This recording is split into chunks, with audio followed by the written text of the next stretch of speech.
When I first moved to Belfast, my housemate mentioned the Belfast Friendship Club to me. He told me this club hosted a weekly event where the sole purpose was to connect with other people in the room. No registration fee, no data collecting, just your first name and where you're from, and you're away. I finally got to visit the Belfast Friendship Club a few months ago and was struck by how exactly what it says on the tin the experience was. A room full of people from all over the world, from a wide range of diverse backgrounds, who are all currently living in Belfast, looking to connect over tea and coffee. In 2022, such a setup is beyond rare. I personally have never come across such an event. No alternative motives, nothing like that. It's just so rare. I was impressed by the simplicity and the genuineness of it all that I recently asked the co-founder of the Belfast Friendship Club, Stephanie Mitchell, and engagement officer Trevor to come onto the podcast and talk about the club in more detail. This chat covers the initial starting of the club, the two rules of the club, why the gathering provides something different, and how it has helped people who have been touched by the club over the last 13 years. We also discuss Small Worlds, a project that provides a safe space for participants to meet and engage with people from different parts of the world and to learn about the challenges about being new in Northern Ireland. This is all carefully managed by an experienced facilitator. If you are in Belfast and interested in seeing what the Belfast Friendship Club is all about, I've left the address in South Belfast in the show notes below. And if you are not in Belfast but you are inspired by the project, please feel free to reach out to Stephanie through the contact details below. Thanks for listening, friends. All the best. Hello friends, welcome back to the Earthy Delights podcast. Tonight we have Stephanie Mitchell and Trevor, who are both heavily involved in the Belfast Friendship Club. Before we get into it, what's the crack, guys? Stephanie? Oh, I think the crack is having the crack, really, isn't it? I mean, it's one of the reasons I moved here in the first place. I came on holiday in 1983. I know I sound like the BBC because I come from the south of England. Can't help that. But I came here on holiday and I just had an absolute blast. People were so friendly and helpful. Pace of life was more relaxed. The coast is stunning and the crack was mighty. So I thought, right, this is quality of life stuff. So I'm moving. And I did. Can I ask, if other English people ask about the crack, how do you describe it? Oh. Because it's a very hard thing to pin down, isn't it? Isn't it just? But you know it when it's not there. And you know it when it's there. I don't know. I think for me, it's kind of something about tuning into the lighter side of life, to being able to laugh at situations and one another, really easily. Mm-hmm. And that's quite close to the surface, like a lot of the time here. And I just love that. Yeah, it's interesting. The first time I got asked that, actually interesting now, because I'd never heard the phrase before. Okay. So the first time somebody said to me, "What's the crack?" I just had this blank look on my face, as if to say, whatever that is, I don't have it. I don't have it. I've got none of it. But then they had to explain to me that, what's going on, what's happening, how you feeling. So I said, what does it mean exactly? Like the question you're asking now. Uh-huh. And they just kept on, shouting out random words at me, like, what's good, what's happening, what you up to. I'm like, all of those. And like, yeah. I'm like, okay, then, all right. So I still don't know exactly what it means. Okay, so. But is it used in your vernacular now? Like, would you ask people what's the crack, or would you mention crack? I have, I think, a few times. It's not at the tip of my tongue, I say, because it's not something I'm accustomed to. But I have, just to get into the vibe, Okay. Yes, just to play along. I'm a team player, so. Lovely. That's great, because constantly I'm trying to evaluate how I think the crack should be described and its essence, and I think you're touching on it nice, like an ability to make fun of ourselves, but not in like a detrimental, heavy way, but kind of like, let's uplift the room by making fun, as in like, here, I'm human, you're human, and let's just make fun of it, and let's And you have you found that elsewhere?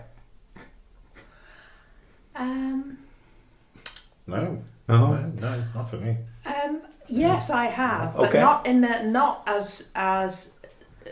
not in such a widespread way as Okay. I have. Well, actually, on the island of Ireland, it's just wonderful. Yeah. It's everywhere to be had, really. So you've never come across another culture that has it like such embedded. Well, I mean, in South Africa, where I'm from, everybody, when you greet each other, everybody's always fantastic or great or wonderful.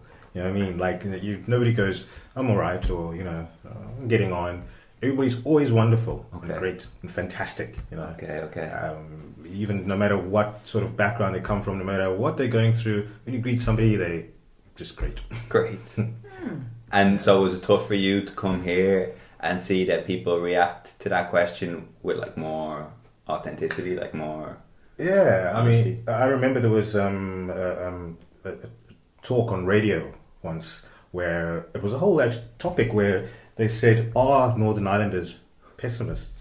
Okay. And they actually boiled it down to the way that they greet, where people just say, I'm okay, I'm all right, and it was a whole discussion around that. So Okay. It sounds Very quite interesting. downbeat when you say it like that. Yeah. But I don't believe that, I mean, people might say that, in the greeting, but when you really get to chatting to somebody, I think Northern Islanders are some of the happiest people out there, Yeah. friendly and all of that. I think the ability to withstand such like traumatic events over the last while, but still be able to have like fun times, great like uplifting times, says a lot about like the population. No? Yeah, I agree with you, and I think there's maybe something about the ability to tune into darker humour as well. Yeah. Which we all need actually. That's true. Depending on what we're facing in any given time. It's a good point. Yeah. Yeah. I hadn't thought about it like that. Moving on, for people who are saying Belfast Friendship Club, what's it all about? Stephanie, what's she all about?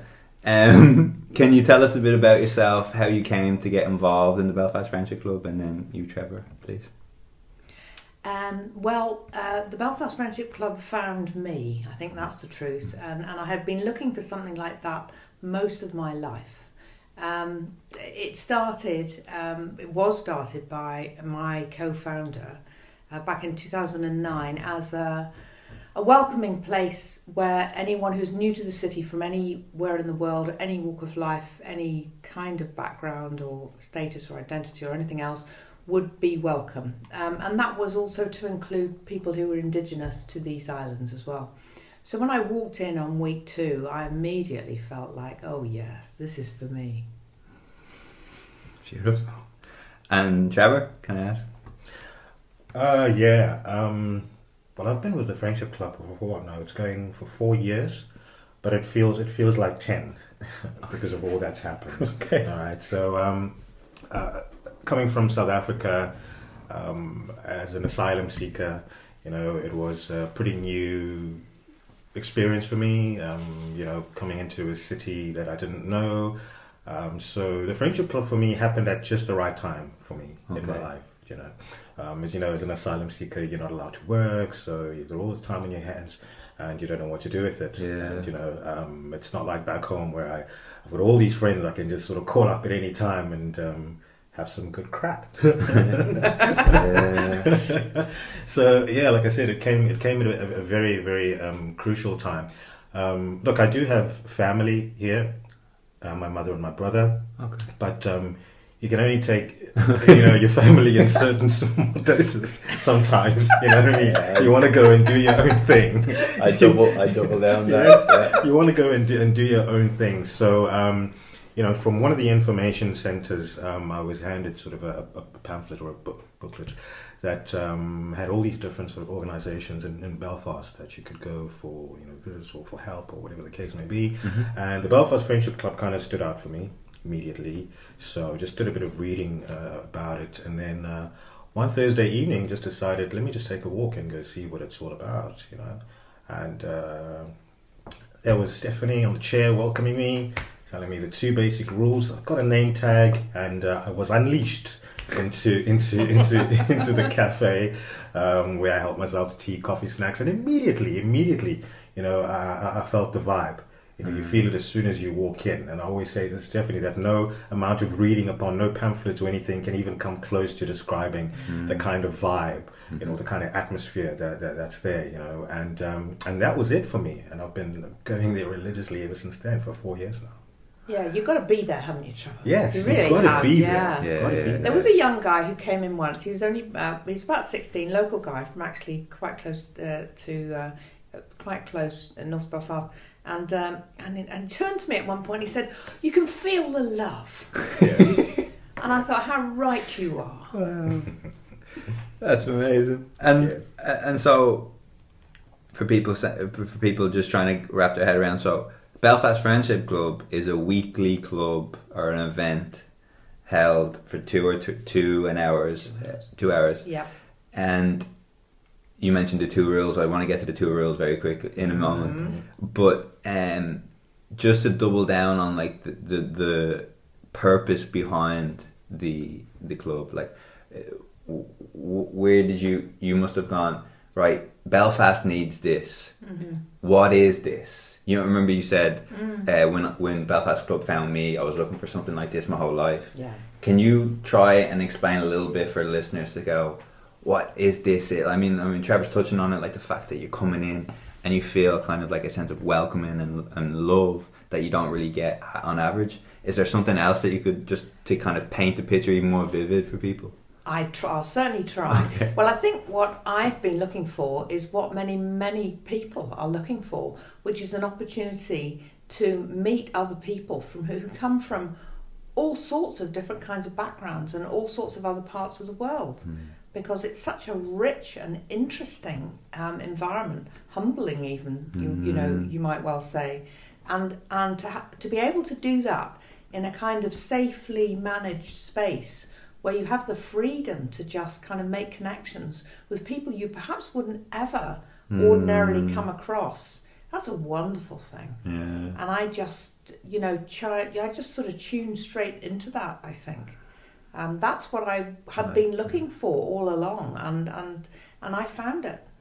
Yeah, but I don't think I'm unusual. No. When you say, something that Belfast needs, what city doesn't need that? Yeah. What large town doesn't need that? Yeah. And do you think that previously we might have had venues or events or, centres where we might have had this, but as a result of the way society's gone, it's becoming more fractured, less community orientated, and that's why we need it so much now?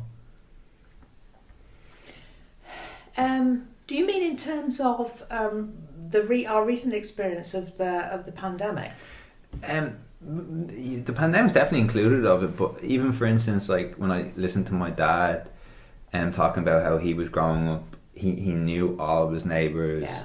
He knew like people roads down. Yeah. He would always talk to the shopkeeper. He would talk to the baker, the fruit and veg shop. He knew all these people. It was a community. How we like to think of communities. It was a tight-knit community, and community is changing. Yeah. Migration has been going on forever, but migration is becoming, I think, increasingly common. People are moving around and they're separated from their family or their friends or their sense of, belonging to something larger, whatever that was. And so we need to feel like we are part of something that's bigger than us, whatever that is. We need to feel that. Absolutely. And so perhaps, yes, I would agree with you that perhaps that is becoming more necessary now in this current climate than it has been, because not everybody enjoys the kind of familiarity that your dad, has experienced. True. That's true. Even I was at the Tesco today, and there's 4 electronic checkouts, like you do it all yourself, and usually there's a member of staff that's kind of monitoring the 4 pieces of equipment, and I often think like, well, my dad or someone would have just like had relationship with the shopkeeper, right, or the few people that work there, because they go there most days, they build a relationship. But then I thought, very often people come to this Tesco and they'll just go to the checkout and they'll only look at the staff if there's an issue with the piece of electronic, the machine, right? And then today there was another problem with the machine, and I looked at one of the member of staff and I was like, do you know what, are these machines even worth it? And she goes, no. She goes, Don't you love that? We could have told them that, Jay. I know, but she was like, you spend more time fixing this, and then something's wrong with that, and then she's like, I should just be here serving the people. And there's no opportunity for crack No with the opportunity. machine. Yeah, you're dead right. Absolutely. Yeah. We need to be able to facilitate crack. We're hardwired for connection. We just are. Yeah. And I'm glad that you mentioned technology, because isn't it nice, especially at the club, when you look around the room and everybody is having a chat, and people are not buried in their cell phones like this. Yeah. It's awesome. You're right. That is becoming a bigger and bigger issue, and particularly I've noticed that almost, people have social anxiety, right? But it's almost like now that the phone can act as this tool to like mitigate the social anxiety, right? So it's like, even 10 years ago, if I had to go to my friend's birthday party and I'm a bit nervous, I go up to their house, I like withstand that nervousness or that difficulty, and then eventually, we both like football, or we both like this, and all of a sudden I'm relaxed, right? But now, so often people feel nervous, they'll whip out their phone, and all of a sudden they're like blocking a potential connection, because you're not looking at people, no? Or the body language is quite close when you're on the phone. You're kind of saying, hey, I'm busy, when potentially you're not that busy, you're just nervous. Yes. And I think that's what the Friendship Club does magnificently. Like, you don't even say no phones, but it's almost like, hey, we came here to connect. Yeah. So with real people. You can touch them. So Trevor, you mentioned like a safe space. I wonder if you guys could talk about the process in building that safe space. I'm sure the two rules that you have kind of contribute towards this, but is there anything else along with the two rules that you think facilitate this kind of warm, loving atmosphere?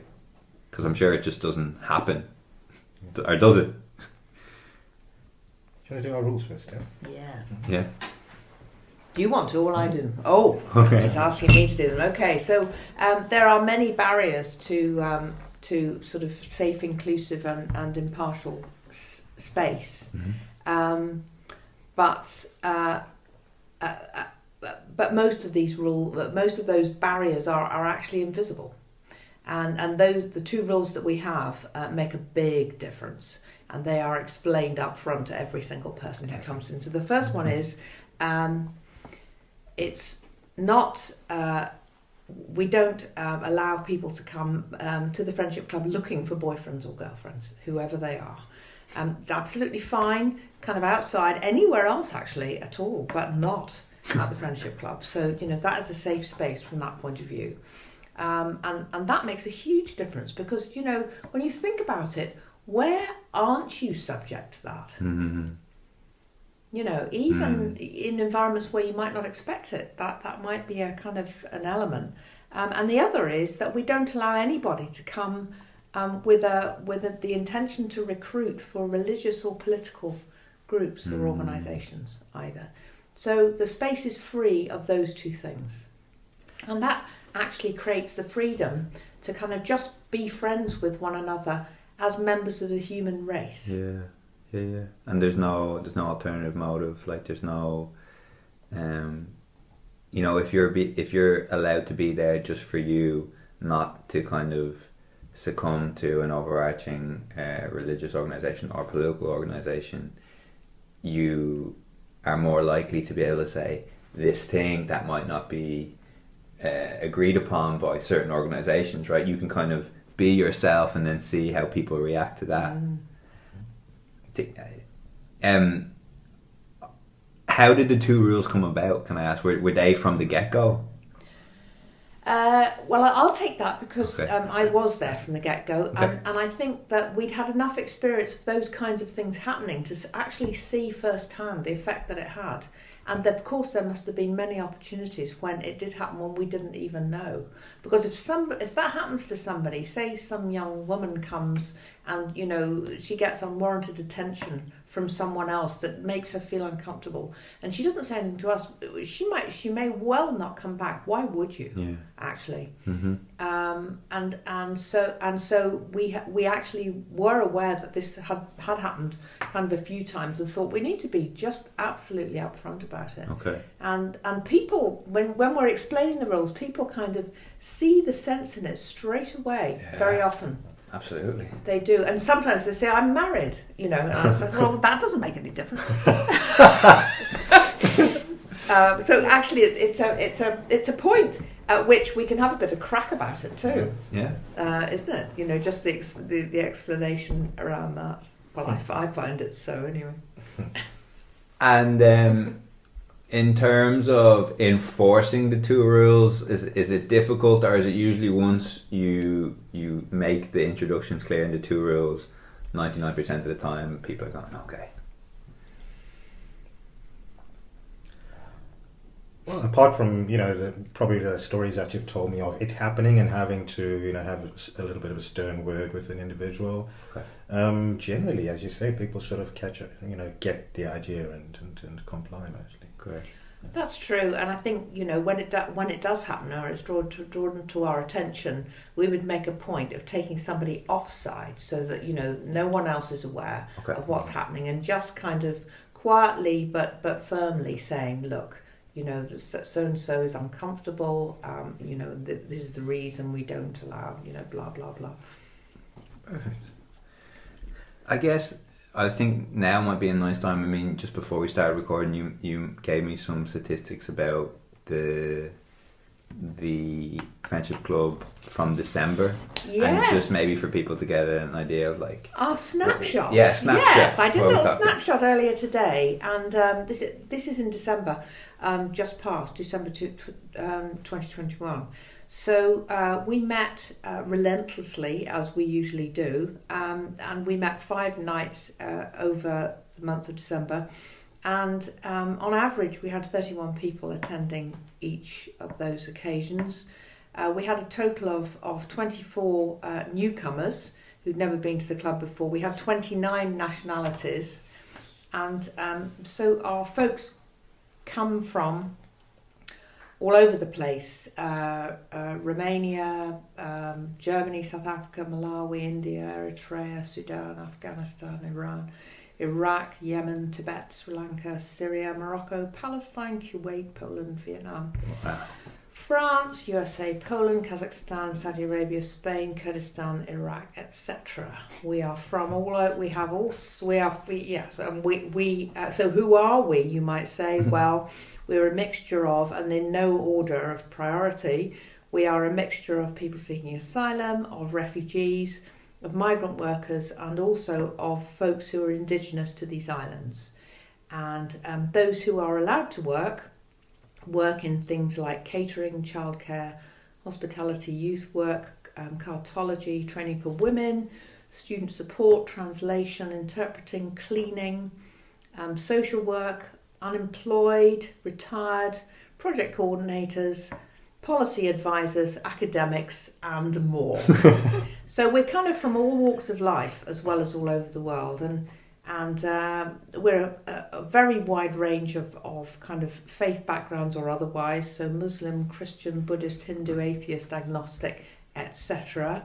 And we like to say that, black, white, eastern, western, straight, gay or whatever, persons are welcome at the Belfast Friendship Club.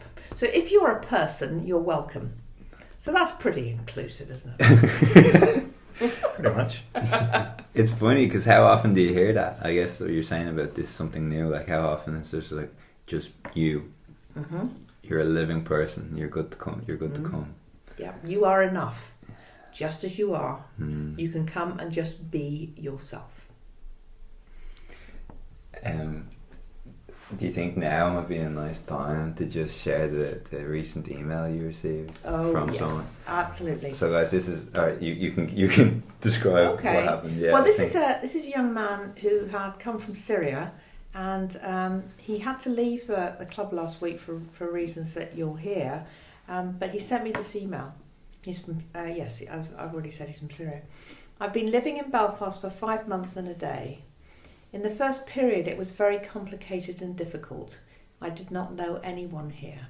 Then one day my friend invited me to the Friendship Club. When I entered, I met very nice and wonderful people. Then I used to go every week, talking to new people, changing opinions, making friends, excuse me, never getting bored. Then I received a mail from the Home Office that I would be transferred to Scotland. Although I was busy arranging and packing, collecting my things, nothing prevented me from going there to say goodbye. Indeed, I feel completely that I am leaving my home with tears, especially when I hug them at the moment of farewell. I think it was the most difficult moment in Belfast. Yes, Friendship Club means a lot to me. Some may feel that I'm exaggerating, but this club is like a home for me, and the people there made me feel that I knew them since a while. Everyone was so friendly. Everybody I met in the Friendship Club. I love you all. That's powerful. You know, because I think what comes to me now when I hear that again is, I remember you mentioned to me before how sometimes when people hear of the Belfast Friendship Club, they just immediately think of loneliness, right? But like, what's coming from that email and what you guys are kind of speaking to me is, it's just so much deeper than like, it's not loneliness. It can't be limited to loneliness. It's like a deeper human need of connection, of being able to have your mind opened, right? Meeting people from cultures. And I wonder, could you try and maybe expand on this, like this maybe misconception of when people go, oh yeah, I'm going to the Friendship Club, and then people, oh, maybe you're lonely, or maybe is it? No, not at all. I think there was something that came up in a conversation with one of our friends this past Thursday, Winston, who said that the one thing he loves about Friendship Club is the fact that you can come in, have your tea and coffee and snacks, make conversation, and there's no sort of formality about it. Mm-hmm. There's no program of events that, oh, this is going to happen now, this is going to happen, because you find that people love to go to things like these, but then they don't really want to be getting involved in activities or having to, be in discussion forums and all that kind of thing. So you can just go there and you can just be, basically. You can just be. And he said this, and I actually smiled when he mentioned this, just on his own, because we always say, amongst ourselves, that this is actually what's amazing about the Friendship Club. It's just the simplicity of the whole concept that makes it so great, that makes it work. So the fact that it actually is reflecting from our members, it has a very, very good feeling that they're seeing and they're feeling what we actually are trying to do. Yeah, there aren't talks or presentations, and you're not going to do training or, be recruited or be surveyed or, nothing like that is going to happen to you. As Oscar Wilde said, be yourself, everyone else is taken. I love that. Yeah. And actually, James, you're reminding me that it's a point, maybe the point at which to say that we have a one-point agenda at the club, which is to hold open a safe, inclusive and impartial space for our members to simply come along and be themselves within an ethos of solidarity and respect and equity. That's it. When I first heard about the Belfast Friendship Club from Brendan, I just thought, I need to check this out. I need to, it sounds great. I need to have that opportunity to really feel it, like Trevor said. And I remember when I was there the first night, I remember kind of reflecting on what you guys were talking about, going, okay, so often we live, right, with like an underlying kind of sense of perhaps we're not good enough, or perhaps we need to do this, we need to move to this place, we need to get this degree, we need to marry this, we need to get married, we need to get a house, we need to, and I was just like racking my brain after I finished the conversation. I was like, where is there a place where even if it's very, very ever so subtly, even in like a family home, where like many family homes, like, yeah, we love you, be as you are, but it'd be great if you could just do that, or it'd be great, you know? Yes. Where is the place where the place is just saying, just be you, like? Yeah. Mm-hmm. I think it's quite powerful. I really do. And you know, this preconception, which I know some organisations or others do have, because it's kind of what I hear on the phone when people ring us up sometimes, is, you know, it sounds sort of awful in a way, like kind of, you know, do they think we're do-gooders gathered round to dispense charity to needy individuals? Because if so, they couldn't be more wrong, actually. It's a vibrant kind of interaction and a real kind of feel-good space. And also, you know, we're all vulnerable. Yeah. We all are. It just shows up differently. And I firmly believe that no one is stronger or weaker than anyone else. And we all struggle. Absolutely. Don't think there are any exceptions. I mean, it shows as well in sort of the different ways that members, I don't know, use that space or utilize that space. I mean, before we used to have board games before the pandemic, and, you know, all sorts of activities going on. But, you know, some people will enjoy just sitting there and playing a game of chess. You know, somebody will just prefer to get a cup of coffee and go sit next to Vicky, who's our in-house DJ, and just listen to the tunes, you know, and just enjoy the music, you know what I mean? So it's people sort of consume that space in different ways, and whatever suits them. So you just basically, like I said, you just get introduced and you let out there, and you use it as you see best fit. Yeah. Can I ask, you mentioned like it's changed a little over the time. Is there like a significant kind of development that maybe you've seen over 13 years, that you've seen after 4 or 5 years, where you've seen how it's evolved? Or is it, for you, there's minor things that have changed in terms of board games, no board games, but the app, the feeling, the overarching majority of people coming here are coming out with like phenomenal reviews. I feel great, people feel great. That's been consistent. There's been no real... Well, I wouldn't want to mislead anybody into thinking that this is some kind of cure-all, because it absolutely is not that. No. I think what we kind of what we're doing, for me, is we're providing a space in which you can come, and depending on where, you know, who you connect with, or, you know, how you use that space, that can be very uplifting and very connecting, and it can actually change your state of mind. And we've had that kind of evidence said to us many, many times by lots of people. So in answer to what's changed, I think probably, if anything, the model in my mind certainly has simplified, if anything, and it is disarmingly simple. It really is. And it looks easy, but it isn't. Yeah, it's disarmingly simple. Can I ask, has it changed you and changed how you look at the world? Like, oh, definitely. Yeah. Definitely. I mean, there's so much that I've gained through being with the club over these past few years. Like I mentioned, that I came to Belfast as an asylum seeker, you know, so that can be a very lengthy and tedious process, unfortunately.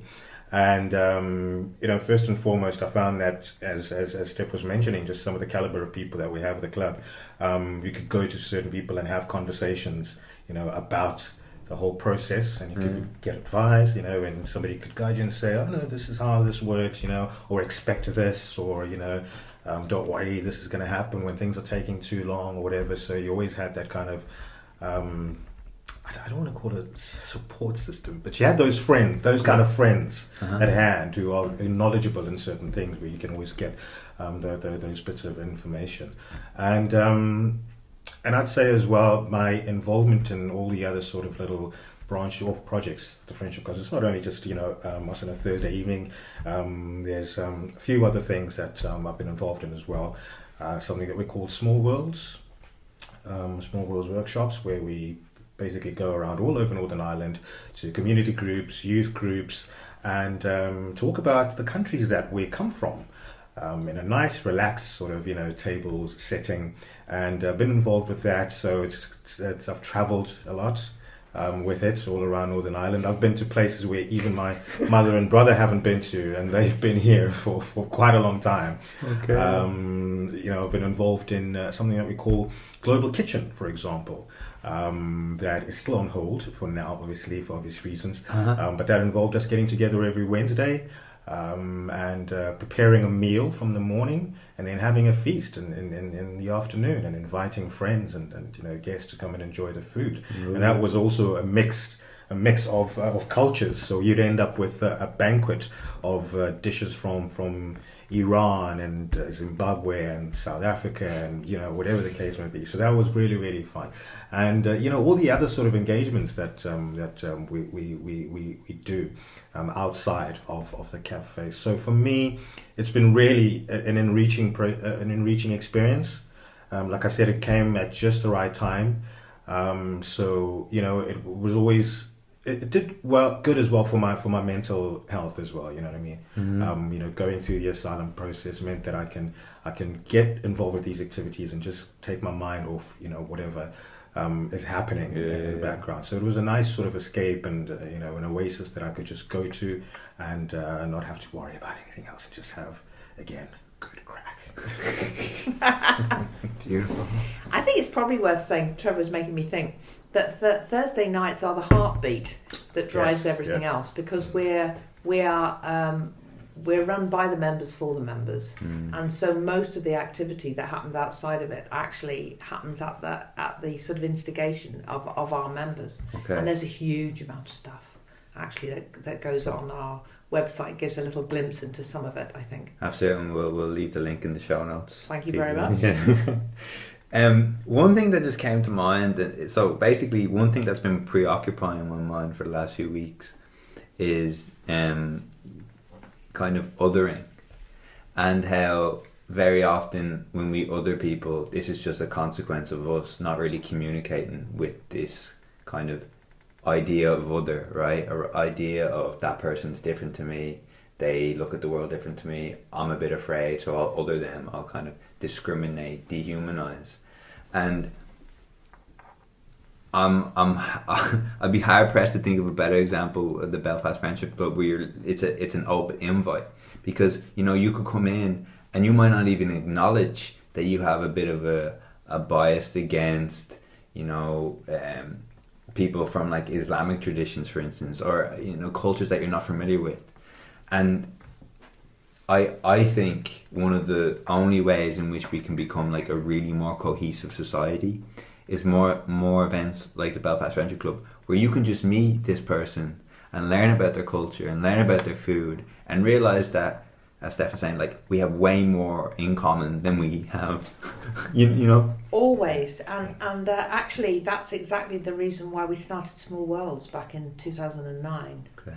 And I know you're going to put the link about that in the show notes as Absolutely. well. But one thing just struck me as you were talking, we hate what we fear and we fear what we don't understand. And it's only in the encounter with others that we begin to see, how much more in common we have than ever separates us. So it's kind of, I think we model unity and diversity, if that doesn't sound too cheesy, which it probably does, but anyway, I'll take that risk.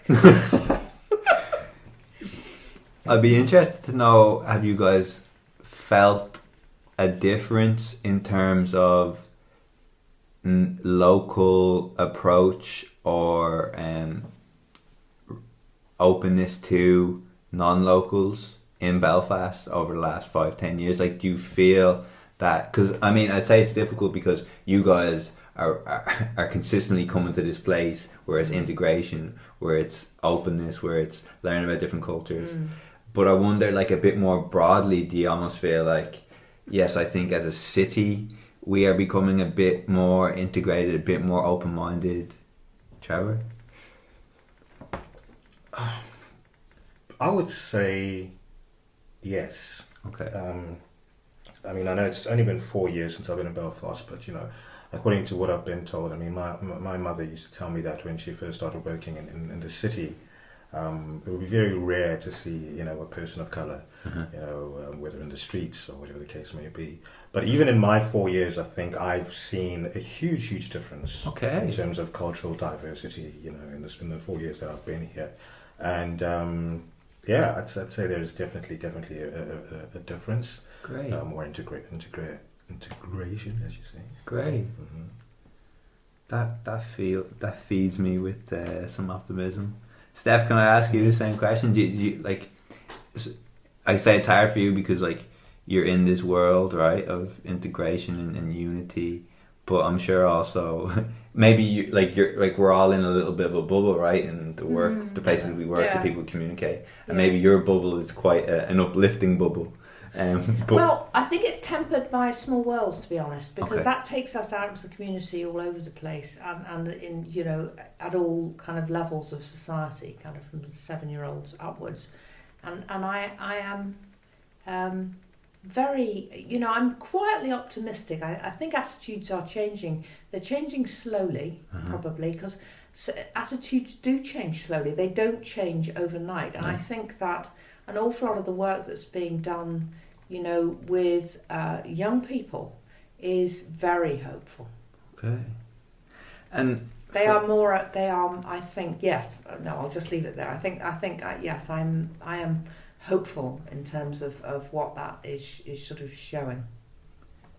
And I think the people listening will probably have a very good idea what the Friendship Club might look like and feel like in terms of an average Thursday night.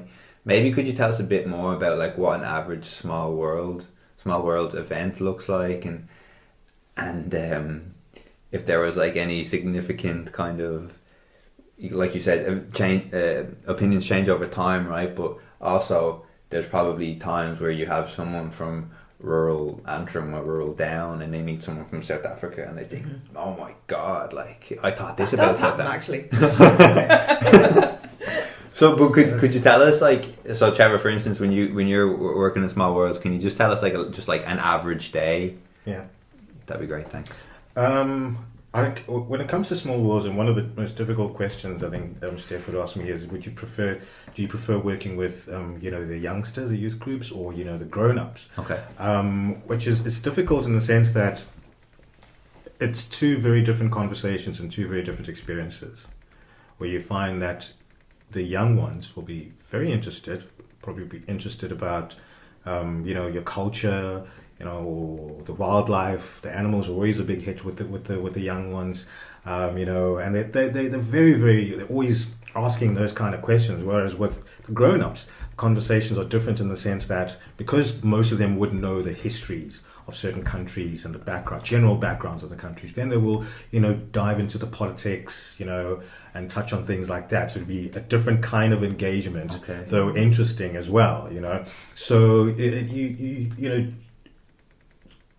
stemming from those conversations, you do get a sense that people are generally interested in knowing things. Like I say, obviously at different levels because of different age groups. But it's always lovely how people engage. They always ask you questions, and they just want to draw more and more out of you. And that's actually how I enjoy the Small Worlds workshops, is when every time I get those kind of questions, whenever they trying to get the juice, and it makes it. That's what gets me going. That's when we're really into it. It really does. Those are the best. When you get all sorts of questions.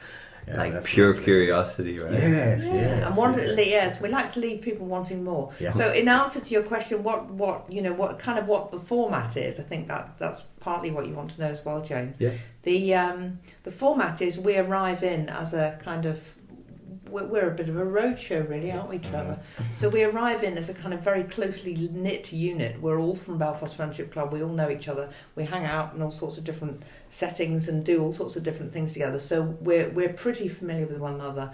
And there's this lovely bond of sort of trust and affection and closeness and so on that's already there. And in a sense, we invite the community or whoever we're meeting into that while we're there.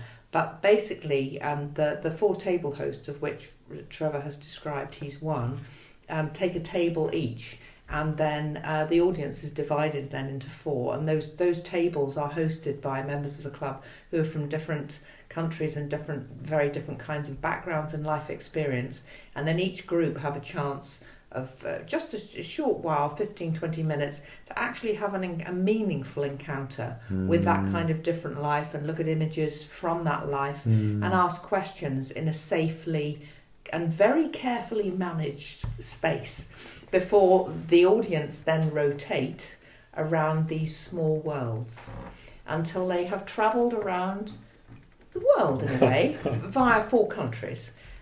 So that's the basic format. When you say carefully managed, it's carefully managed. It's carefully managed. I know that begs the question, doesn't it? But yeah, well, you can imagine that actually. Well, yeah, I think it's fair to say you could imagine that actually, if it weren't carefully managed and the kind of the atmosphere created of respect and equity and so on, that actually you might get some inappropriate stuff, but it almost never happens. So I think there's something about the way in which perhaps I don't know, Trevor, what would you say about that? Is it something about what we already come with? Because we do invite people in to join this thing. You know, there is this, we arrive as a unit. Yeah. You know, we're not 4 or 5 disparate individuals who happen to be from other parts of the world. We are a unit. Yeah. We've probably travelled together in the car. We've probably had really good crack on the way. The road trips are they're a highlight, actually. They're a highlight. The road trips are the best. So what is it that, you know, what is it? I think so, you know, and you know, there's always like a brief introduction as well in the beginning where Steph explains what we're all about, and explains the concept. And that, I think, for me, I've seen sort of the anticipation and the looks on folks' faces after that in sort of brief description, where there's that anticipation of, oh, what is this all about? You know, so already they're sort of, you know, eager to hear what's going to be happening, you know what I mean? So I think yeah, it is just by the type of mood that is set. You know, the mechanics of how things work, you know. People think maybe they're just going to sit there and it's just going to be a presentation, you know what I mean? And then they find out, oh, okay, now we're jumping around, we're moving around the world. And all these words and all these phrases and all these terms sort of then sound very, very, you know, enticing for them. So I think that's, the way that it's set up just makes maybe we bring a kind of little glimpse of, or something of the spirit of the club with us when we arrive, because it's obvious that we all know each other. You know, and that just communicates itself. That's 100% going on. There's no way that you guys are in the car together and they don't feel that, you know. Yes. No way. One thing that just came to me there. So you guys are obviously learning so much about integration, right? And Trevor is saying, some people think they're just going to turn up for a presentation. Like, you sit down, you see the slides, and you learn about this, but it's much more interactive, right? Question that came to me was, is there a few things or one thing that you go, oh, okay, I know a lot about integration, or I know a decent amount about integration. What are we doing wrong, like, on the broader scale, if that makes sense? Like, has that come to you? Have you guys gone, wow, I mean, really collectively we're not doing it right. Like, we would need to... If only we could embody what we're doing on a very local level here more regionally or more locally. That's just a question that just came to me, because you guys are obviously doing such an effective job. I wonder, have you gone, oh, okay, that's a big issue that we're not really addressing. We're not facilitating these kind of things. Well, you're making me think 2 things, actually, in relation to that. The first is that I genuinely believe that people do the best they can. And I also know that ideas move slowly. And my other thought is that what we're doing at Belfast Friendship Club every week, kind of all year round, is modelling what's possible. And that's as much as we can do. Really, I think. It seems pretty important to me, anyway. Yeah, absolutely. And it's nobody's fault.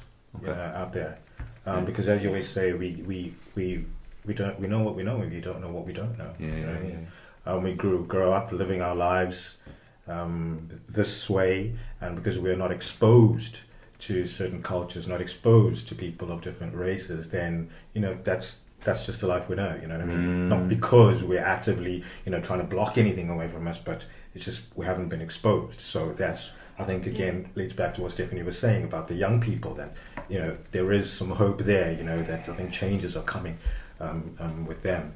But yeah, like I said, we can't really blame ourselves for it. And it's not that there's, sorry to jump in here, but it's not just that that there's only that evidence in the young people. I think it's probably more obvious perhaps in young people, but of course we see that at every stage of life as well. And sometimes people are moved to tears, at any age actually. I'm thinking about Friendship Club doesn't tend to make people cry, does it? If anything, they're kind of laughing. I think that. Hearing you, Steph, say that I believe that people are doing their best, and hearing you, Trevor, talk about how we only know what we're exposed to me, that's quite a compassionate perspective to take on a person who may develop some sort of discrimination against others. And I wonder, is that the kind of attitude that you would like to see more of? A lot of people are very frustrated at discrimination, and rightly so, at racism, and rightly so. But is it that anger and then shouting at people and say, yous need to wake up and yous need to kind of get with the times, and do you think that's not working, and an attitude that yous kind of are embodying is more what we could work towards? Well, you can only change one person, in my view.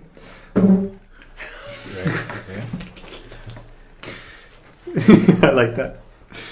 It was Nelson Mandela, actually, I believe he said it's easier to change the world than to change yourself. No, sorry. Yeah, he says it's easier to change the world than it is to change yourself, because it's such a mammoth task when you realise that you can change this and that and that, but unless you change yourself. Because that's where it all starts. Changing, for me, that's where it all starts with you, actually, with yourself. And I'm astonished by the power of kindness and compassion that I have seen. But it must include you. The kindness and compassion must include you. That's a good point. And you think a lot of people ain't giving themselves kindness and compassion? Oh, people give themselves such a hard time privately, and you just see little glimpses of it. So there's something about, there's a lovely Irish proverb, it is in the shelter of one another that the people live, or the safety that, I think that's more or less, it's a paraphrase, but it's the safety of each other that the people live. I just love that. And coming into contact with others who hold that perspective is healing in itself. That's a kind of modestly therapeutic space, actually. That's what it is. I agree with you so much. And do you think the Friendship Club and Small Worlds has helped you become more compassionate both to yourself and outwardly? Oh, yes. Yeah. Oh, absolutely. I mean, I would have never have had the opportunity to meet such a diverse, lot of people. You know what I mean? Ever. I can't imagine a space that I would have been in, in life that I had, and it was quite a life, busy life all over the place. But to having meet people from all these different backgrounds and all these cultural backgrounds has been really a thing of beauty for me, So I definitely will take away from it all those experiences. I think they've built me as an individual. I mean, you can't not learn and appreciate other cultures after meeting all these people as well. So it really has been a building experience for me. And I'm humbled and inspired by who I've met. Do you find yourself, do you believe that you are a kinder, more compassionate person as a result of the work over the last? I would hope so. I would certainly hope so. We need to ask the people but it's closest to you. it's the work of a lifetime, isn't it? You're right. You're dead right. Listen, this has been great. Before I work towards closing, is there anything that I haven't mentioned, Steph or Trevor, that you feel you'd like to share? Is there something? We're not finishing just yet, but in case there's like, oh, James, you didn't ask me about that. Yeah, okay. No.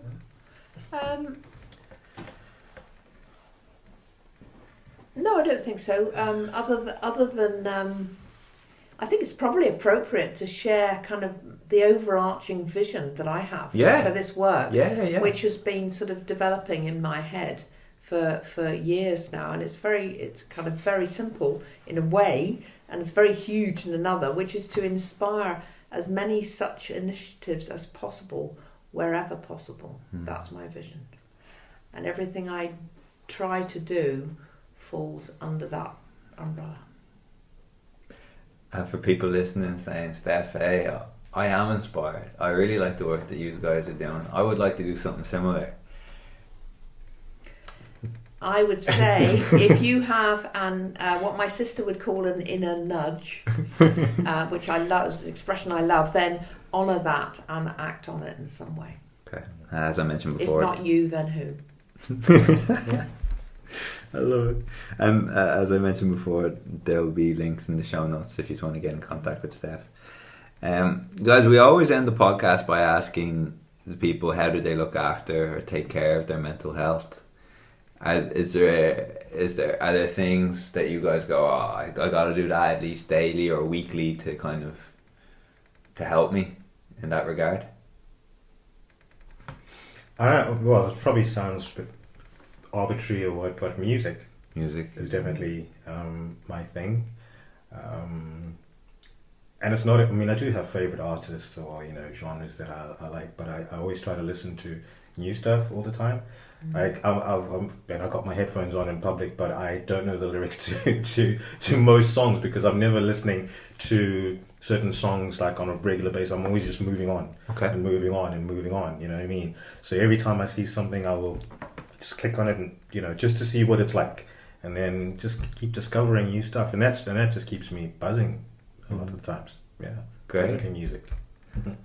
Lovely.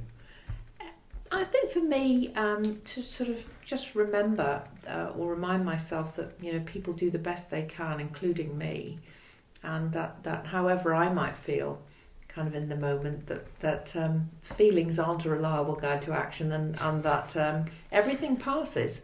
But the other element is staying in touch with and connected to all my friends from Friendship Club, including Trevor, of course. And that you asked, was there anything else that we hadn't covered? Yeah. I mean, I am going to go back and just say this one last thing. Sure. If something like Belfast Friendship Club can flourish here, where couldn't it work? For people who say, well, why would it be so difficult in Belfast? Maybe there's listeners a little unfamiliar. We're still recovering from 30 years of conflict. Yeah. And there's still mistrust. Yeah, absolutely. And into the middle of all of that arrive newcomers who really know nothing of that history, or the significance of being in one place but not in another, going to one school but not another, and all that kind of thing. Just to conclude, this is like probably the 84th or 85th interview we've done, and I can't tell you how much that aspects of kind of contentness, not happiness, contentness, repeat themselves with our guests. Like, we have guests from such a variety of backgrounds, but like you said, the idea of giving something to something bigger comes up so often. A kind of like relinquishing of the ego to an extent, right? To like listening to ourselves, that part of ourselves that has a need for deep connection, right? These things are coming up all the time, and it's nice to hear that you're saying almost the exact same thing with this. And I want to say thanks so much for your work. Thanks so much for your work. It's great to see you flourishing. If anyone's listening and they're in Belfast, they need to go on a Thursday evening. South Belfast 7 to 9. Anyone who wants to know more information, there's links in the show notes. And anyway, to say goodbye, guys, any last words? Been a real pleasure. Yes, it's been great.